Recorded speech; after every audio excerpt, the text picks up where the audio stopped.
Hello all of you, welcome back to my channel.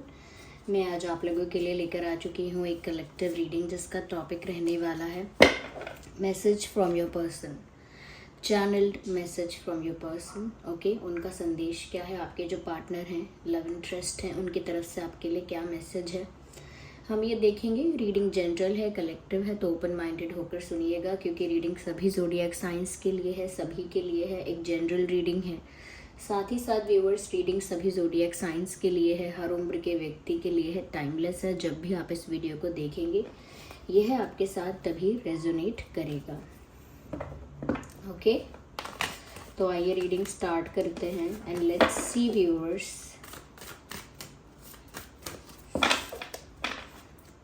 कि उनकी तरफ से आपके लिए क्या संदेश है, मैसेज फ्रॉम योर पर्सन और the letter from your person.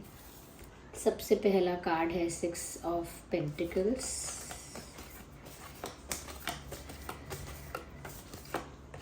Then we have this queen of cups and page of pentacles,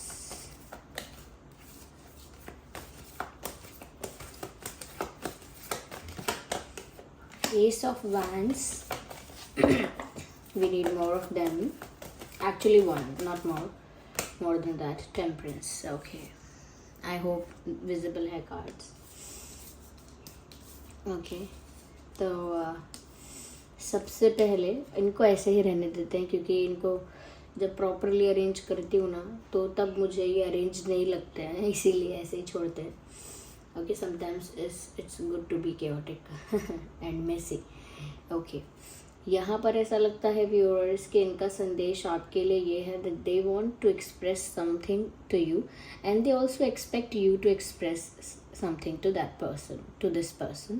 यानी कि ये चाहते हैं या चाहती हैं कि ये आपसे अपने दिल की बात कहें और आपसे एक्सपेक्ट करते हैं कि आप भी अपने दिल की बात इनसे कहें, both ways. और लाइक एक्सचेंज हो, एक तरह से इक्वल एक्सचेंज हो फीलिंग्स का, एफर्ट्स का। कहीं ना कहीं ऐसा भी हो सकता है कि ये इंसान आपके लिए कुछ करना चाहते हैं और एक्सपेक्ट करते हैं कि अब आप इनके लिए कुछ करो, और या ऐसा हो सकता है कि ये आपसे कहना चाहते हैं कि आपने मेरे लिए बहुत कुछ किया, बहुत एफर्ट्स लिए, बहुत कहीं ना कहीं एक्शंस लिए, बहुत जेस्चर्स किए मेरे लिए, जो कि केयरिंग, लविंग, स्वीट जेस्चर्स हो सकते हैं। अब मैं भी आपके लिए कुछ ऐसे ही करना चाहता हूँ जैसा आपने मेरे लिए किया वैसा ही मुझे भी आपके लिए करने की इच्छा है, या जैसे आप करते हो वैसा ही मेरा भी मन करता है आपके लिए कि मैं करूँ। और इस टाइप की कोई बात ही आपसे कहना चाहते हैं, इस टाइप का मैसेज ही आपको देना चाहते हैं। They want to give something to you, they want to offer something to you, और वो जो भी आपको देना चाहते हैं, जो भी ऑफ़र करना चाहते हैं, चाहे एफर्ट्स के फॉर्म में है या फीलिंग्स एक्सप्रेस करना है, ये ज़रूर इसीलिए भी करना चाहते हैं क्योंकि जितना आपने किया है अब तक उतना ये नहीं कर पाए, किसी भी रीज़न से नहीं कर पाए XYZ। बट अच्छी बात यह है, the good part is this, कि अब ये चाहते हैं वो करना, और कहीं ना कहीं आपके बीच जो एक्सचेंज है या इक्वेशन है, ओके, कि दोनों तरफ से कैसे एफर्ट्स है, दोनों तरफ से कितना इन्वेस्टमेंट है, फीलिंग्स का, इमोशंस का, टाइम का, तो वो सब चीज़ें वो अपनी तरफ से भी इक्वल रखना चाहते हैं। अगर इससे पहले they were not able to provide you that equally, अगर वो आपको वो सब नहीं दे पा रहे थे जो आप ऑलरेडी दे रहे थे, जैसे लव है, केयर है, रिस्पेक्ट है, अटेंशन है, अफेक्शन है, कहीं ना कहीं कुछ रोमांटिक स्वीट जेस्चर्स हैं, या वॉट एवर इट इज़, कैसा भी बिहेवियर है, ट्रीटमेंट है, तो वो अब कहीं ना कहीं अब आपको देना चाहते हैं, because now they have realised that you deserve this and they want to give it to you और to be with you the way you were. जैसे आप इनके लिए कर रहे थे आप इनके लिए जैसे, उसी तरह से ये अब आपके लिए होना चाहते हैं। तो वो आपसे ही कहना चाहते हैं कि मैं एक्सपेक्ट करता हूँ कि आप भी अपने दिल की बात खुल के कहें और मैं भी आपसे अपने दिल की बात कहूँ। दूसरी बात ऐसी लगती है कि जैसे ये आपसे कहना चाहते हैं कि आपने जितना किया है और जैसा जैसा किया है प्यार में, अब मेरी इच्छा है कि मैं भी वैसा वैसा आपके लिए करूं। मैं चाहती हूं कि हमारे बीच सब म्यूचुअल रहे, बराबर रहे। ओके। साथ ही साथ व्यूअर्स वो आपसे कहना चाहते हैं आई रियली लव यू। वो आपसे कहना चाहते हैं these are just not words और these are just not terms. This is actual love, this is real love, this is genuine and more than genuine if something is like that. बोलना चाहते हैं कि मेरा प्यार जो है वो सिर्फ कहने के लिए प्यार नहीं है या जैसा तैसा प्यार नहीं है, एक्चुअली में प्यार है। क्योंकि ये किसी तरह की स्टूपिडिटी से, इमेच्योरिटी से या किसी तरह के अट्रैक्शन से डिराइव्ड नहीं है, यानी किसी और वजह से मोटिवेटेड प्यार नहीं है कि कोई सुंदर लग रहा है तो अब इसी वजह से प्यार हो गया, उसकी तारीफ़ बहुत करते हैं लोग, बहुत फ़ैन है उसके तो हमें भी उससे प्यार हो गया। टीचर्स और बाकी सब ऑफिस में बहुत प्रशंसा करते हैं इनकी, बहुत रिस्पेक्ट करते हैं तो अब हमें भी इनसे प्यार हो गया। ऐसे बाकी फैक्टर्स की वजह से नहीं, एक्चुअल जो लव है वही उन्हें आपके प्रति फील हुआ है। और कहीं ना कहीं ये अपने मैसेज में ना व्यूवर्स ऐसा लगता है कि जैसे आपको कन्विंस करना चाहते हैं या जैसे आपको विश्वास दिलाना चाहते हैं कि इनका प्यार सच्चा है, जैसे कोई आपको डाउट हो, जैसे कोई आपको श्योरिटी ना हो। तो हो सकता है कि आप डाउट में थे, हो सकता है डाउट में थे और कहीं ना कहीं कंफ्यूज थे कि शायद नहीं है प्यार टेम्परेरी ये वो। तो वो आपको बोलना चाहते हैं कि मेरा प्यार सच्चा है, जेन्युइन है। और अगर आप ये समझ रहे हो कि सिर्फ कहने के लिए मैंने ऐसा कहा है, तो ये कहने के लिए नहीं है, it is more than that, उससे कई ज़्यादा है। साथ ही साथ व्यूअर्स से आपसे कहना चाहते हैं कि जो मैं आपके लिए फील करता हूँ, करती हूँ, वो बहुत प्योर है, उसमें मेरे इंटेंशंस बहुत प्योर हैं। कभी मैं आपके लिए कोई नेगेटिव प्लान या नेगेटिव इंटेंशंस या सिर्फ कुछ गलत भी कभी नहीं सोच सकती। I have that pure feeling for you. और साथ ही साथ वो आपसे ये भी कहना चाहते हैं व्यूअर्स कि वो तो अपना जो प्यार है वो आपके लिए ही रखते हैं, यानी कि उनके दिल में जो एक लव इंटरेस्ट के लिए, एक रोमांटिक पार्टनर के लिए जो प्यार होना चाहिए वो आपके लिए ही है। There is no one other than you in their life और in their heart specially. Okay, इनके दिल में कोई नहीं है आपके सिवा। साथ ही साथ ये आपको ये भी बोलना चाहते हैं that accept my love, trust on my love, trust on me. Okay, और जैसे कहना चाहते हो I have pure intentions for you and my approach is very serious for you. कहीं ना कहीं ये बात कहकर वो आपको बताना चाहते हैं कि उनका जो आपको लेकर नज़रिया है या आपको लेकर उनका जो तरीका है या जो सोच विचार है उनका, वो ऐसा नहीं है कि टेम्परेरी रहेगा। उनका जो अप्रोच है आपको लेकर वो बहुत सीरियस है, यानी कि वो फ्यूचर के बारे में आपको लेकर सोचते हैं, आपके साथ स्टेबिलिटी, फ्यूचर, कहीं ना कहीं कमिटमेंट, इन सब चीज़ों के बारे में सोचते हैं। तो आई गई बात नहीं है। तो हो सकता है शायद किसी रीज़न से ही व्यूअर्स आप इनके प्यार पे विश्वास नहीं करते हो, पर इनकी बातों से लगता है they actually want you to trust this person और ट्रस्ट देम। ओके, यहाँ पर ये भी वो आपसे कहना चाहते हैं आई वॉज इमेच्योर और आई डिड समथिंग इमेच्योर। एक तरह का रियलाइजेशन, एक तरह का एक्सेप्टेंस है, स्वीकृति है, स्वीकार लिया है उन्होंने कि उन्होंने कुछ तो स्टूपिड एक्ट किया, कुछ तो उन्होंने इमेच्योरली बिहेव किया या इमेच्योरली सिचुएशन को हैंडल किया, या इमेच्योरिटी की वजह से बहुत सारी चीज़ों को लेकर ये केयरलेस हुए या कह सकते हैं कि बहुत लाइटली लिया चीज़ों को। तो उनको वो चीज़ें रियलाइज़ भी हुई हैं, उन्होंने एक्सेप्ट भी की हैं कि मैच्योरिटी वॉज देयर मिस्टेक और मैच्योरिटी ruined everything और just damage the whole thing. वो एक्सेप्ट करते हैं और बोलते हैं कि नादानी थी, बचपना था, एक इमेच्योरिटी थी। अब उसे नादानी कह लीजिए, बचपना कह लीजिए, से what ever you want, but it is the immaturity. साथ ही साथ व्यूअर्स वो आपसे ये भी कहना चाहते हैं they will keep on trying. वो आपसे कहना चाहते हैं I can not stop trying.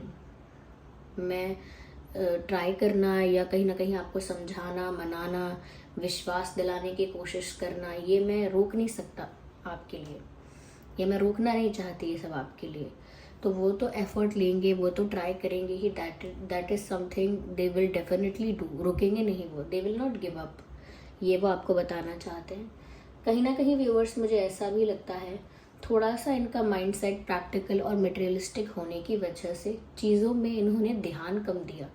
ऐसा नहीं है दे वर डिसरिस्पेक्टफुल और दे वर जस्ट इग्नोरेंट, कि केवल अवॉइड कर रहे थे या सिर्फ डिसरिस्पेक्टफुल थे, एरोगेंट थे, ऐसा नहीं है। यहाँ पर ऐसा लगता है कि ये जो इंसान है इन्होंने लाइफ में प्रैक्टिकल चीज़ों को, रैशनल बातों को, और कह सकते हैं कि हम मटेरियलिस्टिक चीज़ों पर ज़्यादा ध्यान दिया है। और शायद इनका एनवायरनमेंट ऐसा रहा है, जैसे किसी के घर का एनवायरनमेंट होता है, तुम इस पोजीशन पर नहीं पहुंचोगे तुम्हें कोई नहीं पूछेगा, ये नहीं बनोगे तो तुमको कोई रिस्पेक्ट नहीं करेगा, तुम्हारे छोटे भाई बहन भी तुम्हें रिस्पेक्ट नहीं करेंगे, कल को रिश्तेदारों में तुम्हारी रिस्पेक्ट नहीं होगी, आपके फ्रेंड्स अगर अच्छी पोजीशन पे जाएंगे आप यही रहोगे। If you will not get that place तो फिर आपका क्या है, कुछ नहीं है। ये लोग जो आपके साथ हैं कल हंसेंगे आप पे। तो ऐसे घर का माहौल भी कभी कभी ऐसे होता है। आई एम नॉट सेइंग सबके साथ होता है, बट यूजुअली पेरेंट्स जब कंपेयर करते हैं या जब वो कहते हैं कि हम आपका भला चाहते हैं, तो वो बहुत सारी ऐसी बातें बोल जाते हैं जहाँ पर वो अपना 100% दे के उस बच्चे को पुश करते हैं कि वो कुछ ज़्यादा अचीव करे लाइफ में, अपना बेस्ट अचीव कर पाए, इसीलिए पुश करते हैं। कोई नेगेटिव इंटेंशन उनका भी नहीं होता है। लेकिन यहाँ पर ऐसा है कि ऐसे एटमॉस्फेयर की वजह से जो इंसान होता है उसके दिमाग में ये चीज़ फिक्स हो जाती है कि ये सब चीज़ों से ही इंसान की वैल्यू है, ये सब चीज़ों से ही इंसान की पहचान है, या इंसान को रिकॉग्नाइज किया जाता है, या इन्हीं सब चीज़ों से रिस्पेक्ट भी मिलता है, इन्हीं सब चीज़ों से अटेंशन भी मिलता है। ये सब चीज़ें मेन है, बाकी सब सेकेंडरी, बाकी सब tertiary, this is primary, this is the primary priority. तो कहीं ना कहीं ये दिमाग में एक माइंडसेट बन जाता है। इसीलिए आपने देखा होगा कि जिन लोगों को सिर्फ इस वजह से रिजेक्ट किया गया होता है ऑफिसेज में, यानी जॉब्स में, करियर में, या फ्रेंड सर्कल में उनको थोड़ा सा नहीं रखते, ज़्यादा एक्सक्लूड कर देते हैं किसी भी रीज़न से, चाहे बॉडी शेविंग करें या लुक्स को लेकर उनको जज करें, किसी को कैसा बोले, मोटा पतला, ये वो, नाटा लंबा छोटा, ऐसा बोले, ये किसी को बोले कि आप मतलब किसी को अलग फील करवाएं क्योंकि वो बहुत सारी चीज़ें अफोर्ड नहीं कर सकता, क्योंकि उसके पास कम फैसिलिटीज़ है, कम कंफर्ट्स हैं। तो कम कंफर्ट्स और कम फैसिलिटीज़ की वजह से भी सोचे कि अब ये हमारी बराबरी नहीं कर सकता, नहीं कर सकती। या फिर कई जगह ऐसा होता है कि फाइनेंशियल बेसिस पर अलग ही जज करते हैं इंसान को, जैसे पार्टीज़ में, फंक्शंस में, गैदरिंग्स में जो इंसान फाइनेंशियली वेल टू डू नहीं है ज़्यादा, तो उसको अलग तरह से जज करते हैं या अलग तरह से ट्रीट भी करते हैं। अब इतना मुझे नहीं पता कितना होता है, इतना मुझे नहीं पता है, लेकिन होता है, मुझे ये पता है। तो उस वे में क्या होता है, वो इंसान जब लाइफ में कुछ करने के लिए निकलता है तो वो उसी चीज़ पर ध्यान देता है जिस चीज़ के लिए उसको हमेशा से उसके एनवायरनमेंट ने फ्रेम किया है। कि अगर उसको लुक्स को लेकर हमेशा उसको इंसल्ट किया गया तो वो लुक्स को लेकर इनसिक्योर भी रहता है, लुक्स पर वर्क भी करता रहता है और लुक्स के बारे में ही सोचता रहता है और लुक्स को इम्प्रूव करने में ही लगा रहता है। हिज और her whole life revolves around looking good, looking beautiful. ये किसी को पैसे के लिए बोला गया होता है, पुअर बोला गया होता है, या किसी को डिमीन किया गया होता है, डिसरिस्पेक्ट किया गया होता है फाइनेंशियल स्टेटस की वजह से। तो वो जो पैसे कमाने लगता है इंसान लाइफ में, तो वो हर किसी को यही बताना, जताना, दिखाना चाहता है, देखो आई एम रिच नाउ, देखो मैं कहाँ हूँ आज, देखो मैंने क्या बना लिया है, क्या कमा लिया है, look at me, look at me. तो वो जब भी मिलेगा अपने बिजनेस के बारे में, अपने पैसे के बारे में बात करेगा, अपनी इन्वेस्टमेंट्स के बारे में बात करेगा, क्योंकि उसने यही सीखा कि पैसा है तो इज्जत है, पैसा है तो ये है। तो ऐसे ही, ये तो एग्जांपल थोड़ा लंबा स्ट्रेच हो गया, लेकिन ऐसे ही जैसे जिसका एनवायरनमेंट होता है ना व्यूअर्स, उसको वही उसको समझ में आता है। कुछ गर्ल्स के लिए एनवायरनमेंट घर में कैसा होता है, कुछ गर्ल्स के लिए कैसा होता है, कुछ बच्चों के लिए अलग भी होता है। ज़रूरी नहीं है कि सब बच्चों के लिए सेम एनवायरनमेंट है कि पैसों पर जोर दिया जाता है, कई लोगों को और चीज़ों पर जोर दिया जाता है। ओके, तो इनका मुझे ऐसा लगता है कि प्रैक्टिकल माइंडसेट और मटेरियलिस्टिक माइंडसेट होने की वजह से फीलिंग्स को प्रायोरिटाइज करना, इमोशंस को प्रायोरिटाइज करना, इसमें एक टाइम लग रहा है। लग रहा है या लगा है, इसमें एक चेंज होने में, एक ट्रांसफॉर्मेशन में it took a lot of time और it is still taking a time, we don't know. Okay, तो समय इसमें लगा है, लग रहा होगा, क्योंकि ये इंसान जो है अब अपनी प्रायोरिटीज चेंज करेंगे। बहुत सारे लोगों की प्रायोरिटी होती है the people are more important than anything else. अब वो पीपल कोई भी हो, परिवार के लोग हैं, आसपास के लोग हैं, उनके लिए हमें सब कुछ करना चाहिए, जो हमारा बेस्ट एफर्ट है वो देना चाहिए। कुछ लोगों के लिए दूसरी होती है प्रायोरिटी, तो ये डिपेंड्स, आपके माइंडसेट पर डिपेंड करता है पूरी तरह। साथ ही साथ व्यूअर्स, ऐसा लगता है कि जैसे वो आपसे कहना चाहते हैं that you look very attractive and the way you talk it sounds very attractive. आपसे बोलना चाहते हैं जैसे आप दिखते हो वो बहुत अट्रैक्टिव है, बहुत चार्मिंग है आपका लुक, और नॉट बिकॉज के लुक्स की वजह से ही वो आपसे प्यार करते हैं, but it is the fact कि आप गुड लुकिंग दिखते हो, अट्रैक्टिव दिखते हो। और अट्रैक्टिव दिखने का सिर्फ ये रीज़न नहीं होता कि फैशन अच्छा किया है, फैशनेबल है, या तो हमने कपड़े महंगे पहने हैं, या हमारी बॉडी एक तरह की है, एक तरह का जो लोग बनाते हैं कि ये है आइडियल बॉडी, अब यही है आपकी भी, तो इसीलिए आप अट्रैक्टिव हो। नो, कभी कभी जो लोग फेक और ये जो स्टूपिड ब्यूटी स्टैंडर्ड्स को एक्सेप्ट भी नहीं करते हैं और इनमें फिट इन भी नहीं होते हैं, वो भी बहुत अट्रैक्टिव लग रहे होते हैं, जो एक अनयूजुअल और अनरियलिस्टिक ब्यूटी स्टैंडर्ड्स सोसाइटी में है कि बाल ऐसे हों, इंसान का कद काठ ही ऐसा हो, ये हो। कभी कभी लोग ऐसे जो स्टैंडर्ड्स हैं, ब्यूटी स्टैंडर्ड्स, इनको फुलफिल नहीं करते ये सब, लेकिन but still they look attractive because of the confidence, because of the aura, because how they carry themselves, because how confident they are. तो इस वजह से वो बहुत अट्रैक्टिव लगते हैं और लोग कहते हैं इसमें कुछ खास नहीं है, लेकिन पता नहीं ये क्यों इतना अट्रैक्टिव दिखता है। तो आप सच में वो ब्यूटी स्टैंडर्ड्स फुलफिल कर रहे हो, इस वजह से भी अट्रैक्टिव दिख रहे हो सकते हो आपके पर्सन को, या सच में ऐसा भी नहीं है, लेकिन आप क्योंकि अट्रैक्टिव हो, आपकी पर्सनालिटी ही अट्रैक्टिव है, तो ब्यूटी स्टैंडर्ड फॉलो करने की ज़रूरत नहीं पड़ती है। ठीक है। साथ ही साथ वो आपसे कहना चाहते हैं you are the angel and healer of my life. अब एग्जैक्ट टर्मिनोलॉजी, एग्जैक्ट सेंटेंस में यही नहीं कहना चाह रहे होंगे यू आर माई एंजल और healer, but in some way वो आपसे कहना चाहते हैं कि आपने सुकून भर दिया मेरे जीवन में, आपने शांति पहुंचाई है मेरे हृदय को, और कहीं ना कहीं आपकी वजह से मैंने थोड़ा इमोशंस को पहचाना है, प्यार में ढल के थोड़ा कुछ सीखा है, या कहीं ना कहीं इमोशंस की वैल्यू और ये सब समझा है मैंने आपकी वजह से, और इमोशनली कैसे हम सुकून में भी रहते हैं ये भी मैंने बहुत सीखा है। तो आप मेरे हार्ट को हील करते हो without even asking, without even taking any effort, यानी आप कोई एफर्ट नहीं लेते हो, उन्हें कहना भी नहीं पड़ता है, और नेचुरली आप इनके हार्ट को हील करते हो। So this is more beautiful. किसी से बोले कि मुझे आपकी ज़रूरत है इमोशनल सपोर्ट की, फिर कोई बोले कि अच्छा तुझे ज़रूरत है emotional support, okay I will provide emotional support. तो इतना ट्रांजैक्शन जो है एक्सचेंज इस लेवल पर नहीं, नेचुरल जो हो रहा है कि हमें तुम्हारे साथ बैठ के हील्ड फील हुआ, पीसफुल फील हुआ, रिलैक्स्ड फील हुआ, तो ये तो अपने आप ही हुआ, हमने नहीं मांगा। और क्योंकि तुम इतने अच्छे हो, ये तुम अपने आप ही हो, तुमसे किसी ने नहीं कहा। तो that is the beauty of this thing कि वो आपको अपना एंजल समझ रहे हैं, या हीलर या लकी समझ रहे हैं अपने लिए। या सो रीडिंग सभी ज़ोडिएक साइंस के लिए है। फिर भी मैं कहूँगी यहाँ पर earth sign, fire sign and water sign ज़्यादा प्रोमिनेंट है, अर्थ, फायर एंड वाटर,